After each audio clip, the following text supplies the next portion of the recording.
조명이 쏟아지는 밤이었다. 환호가 벽처럼 밀려오고 공기가 뜨거워지자 사람들은 또 하나의 전설이 탄생하는 장면을 보게 되었다. 그러나 그 빛 속에서 한 남자는 미소 대신 눈물을 택했다. 대구의 어느 미용실에서 시작된 노래의 운명이 20년의 굴곡 끝에 무대 위에서 다시 숨을 쉬는 순간이었다. 사람들은 그를 트로트 황태자라고 불렀고 그 별칭은 어느새 상찬을 넘어 운명처럼 따라붙었다. 하지만 본인은 알고 있었다. 이 무대가 우연의 축복이 아니라 무너지고 부서지고 다시 일어선 몸과 마음의 기록이라는 것을. 그 시작을 기억하는 이는 많지 않다. 3살짜리 아이가 부모의 이별을 통해 세상을 먼저 배웠고 집보다 더 오래 머문 장소가 할머니의 미용실이었다는 사실을. 드라이 소리와 파마 약 냄새 사이로 흘러나오던 구슬픈 멜로디를 따라 소년의 혀끝에서 음절이 피어났고 거울에 비친 아이의 눈동자는 어느새 무대 조명처럼 반짝였다. 그 미용실이 소년의 첫 연습실이었고 할머니의 콧노래가 그의 첫 레슨이었다. 노래는 외로움의 언어였고 무대는 유일한 놀이터였다. 7살, 대구의 한 백화점. 아이는 마이크를 두 손으로 꼭 쥐고 무대에 올랐다. 음악이 시작되자 발음은 또렷했고 감정선은 놀라울 정도로 가팔랐다. 노래가 끝난 뒤 정막이 흘렀고 그 다음에는 파도 치듯 박수가 들려왔다. 그날 그는 첫 1등을 거머쥐었다. 하지만 상장보다 더 무거웠던 것은 새로운 궤도의 삶이었다. 초등학생이 되기도 전에 전국을 돌며 무대를 섰다.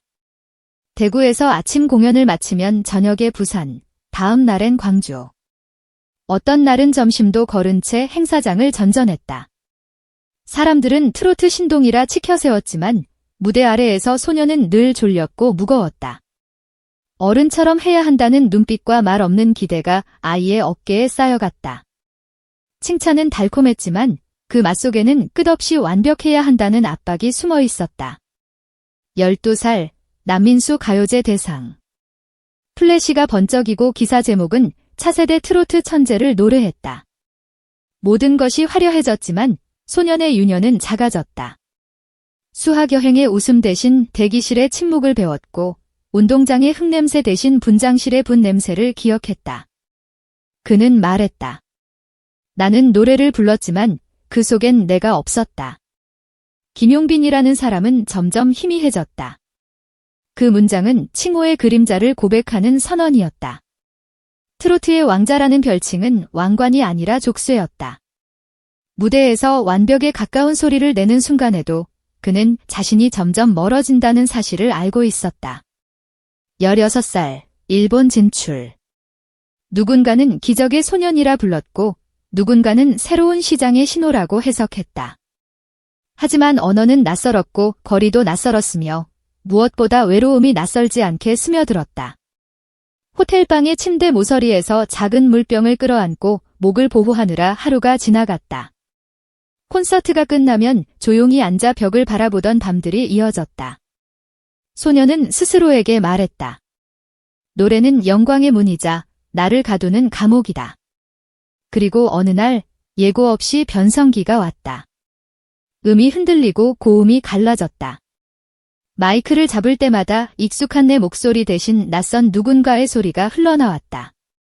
실수 한 번이면 잊혀진다는 공포가 폐부까지 파고들었다. 그에게 노래는 두려움이 되었다. 그는 무대에서 내려왔다. 들끓던 박수의 기억을 뒤로하고 소녀는 스스로 조명을 껐다. 그리고 긴 어둠이 찾아왔다. 공황이 손을 잡았고 강박과 우울이 그림자처럼 붙었다. 엘리베이터 버튼이 낯설 만큼 손에 힘이 없어지고 바깥 공기가 무거운 금속처럼 느껴졌다. 나는 누구였나? 무엇을 위해 살아왔나? 질문은 깊어졌고 대답은 자꾸 흐려졌다. 그렇게 7년의 공백이 흘렀다. 누구에게는 잊혀진 시간, 그에게는 버텨낸 시간이었다. 그러나 완전히 사라진 것은 아니었다. 어딘가 아주 깊은 곳에서 묵은 하나가 아직 뜨겁게 남아 자신을 부르고 있었다. 그리고 어느 날 전화가 왔다. 프로 전국전에 나와보지 않겠어요? 그는 망설였다. 두려움의 냄새가 아직 코끝에서 지워지지 않았기 때문이다. 실패가 다시 상처가 될까? 무대가 또 다른 감옥이 될까? 그때 들려온 한마디가 얼어붙은 심장을 녹였다. 당신을 기다리는 팬들이 있습니다. 그 문장 하나가 오래된 시간의 문을 열었다. 그는 떨리는 손으로 마이크를 다시 쥐었다. 의사가 처방한 약으로 심장을 달래며 20년의 삶을 첫 소절에 실었다. 노래는 가창이 아니라 고백이었다. 그날 객석은 숨을 삼키듯 조용해졌고 이어지는 박수 속에서 그는 마침내 울었다. 그 눈물은 감격의 번지수가 아니라 무너짐과 기어오름의 연대기였다. 완벽하지 않아도 좋다. 중요한 건 다시 노래하고 있다는 사실. 그 깨달음이 그를 무대로 이끌었고 그를 잊지 않았던 마음들을 하나둘 불러냈다. 그 무렵 세상의 가장 따뜻한 지지자였던 할머니가 떠났다. 그 소식은 그의 가슴 한가운데를 찢어놓았다. 아이의 무대 의상을 다려주고 작은 도시락을 싸주며 우리 용빈이는 무대에서 제일 빛날 거야라고 미소 짓던 사람. 세상의 첫 관객이자 마지막 응원자였던 사람. 생전에 할머니는 말하곤 했다. 우리 용빈이 미스터 트롯에 나가면 꼭 1등 할 거야. 그것은 단순한 덕담이 아니라 삶을 건 다짐이었다. 손수건처럼 접어 가슴에 넣어 다니던 그 문장은 어느 봄날 갑자기 유언처럼 남았다.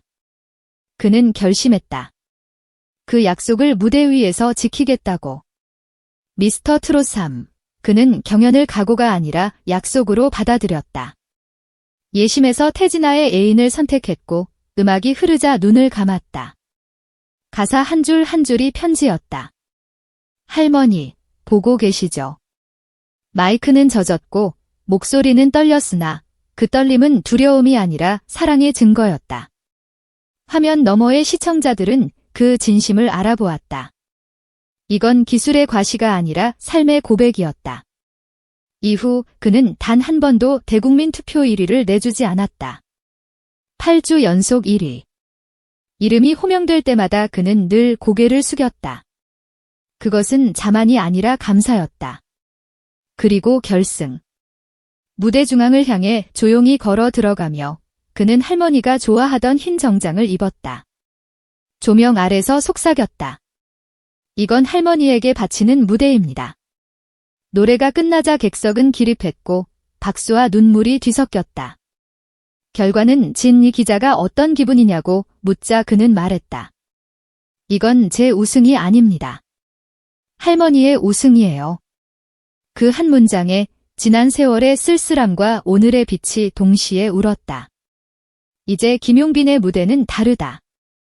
그는 절정의 고음을 뽐낼 수도 있고 호흡의 미세한 떨림으로 객석을 정지시킬 수도 있다. 하지만 무엇보다 인상적인 건 노래 사이의 침묵마저 음악이라는 사실이다. 무대 위에서 그는 종종 말한다. 이제는 외롭지 않아요. 그 말은 쉬워 보이지만 그 이면에는 수많은 밤과 이별이 숨어 있다. 외로움의 언어였던 노래가 이제는 함께 울고 웃는 언어가 되었기 때문이다. 팬들은 그를 왕관으로 부르지 않는다. 그들은 그를 이름으로 부른다. 용빈 씨, 고마워요. 당신이 다시 노래해줘서. 그가 걷는 길은 트로트라는 울타리를 넘어선다. 대중음악의 한 장르로서가 아니라 한국인의 정서 속 깊이 뿌리내린 이야기의 양식으로서. 그의 목소리는 정교하지만 따뜻하고 단단하지만 다정하다. 그는 감정의 지름길을 택하지 않는다. 천천히 우회하며 한 소절씩 마음의 등을 기대게 한다. 그러니 수많은 경쟁과 평가의 무대에서조차 그의 노래는 누군가의 하루를 붙들고 있는 작은 손처럼 작동한다. 이것이 그가 증명해낸 가장 큰 성과다. 진짜 노래는 기술로만 완성되지 않는다는 것, 진짜 우승은 무대의 가운데가 아니라 마음속에서 이루어진다는 것. 돌아보면 그 모든 장면은 하나의 서사로 연결된다. 미용실의 콧노래, 백화점의 박수, 일본의 외로움, 변성기의 벽, 7년의 침묵, 프로 전국전의 재시작, 그리고 미스터 트롯 3의 눈물.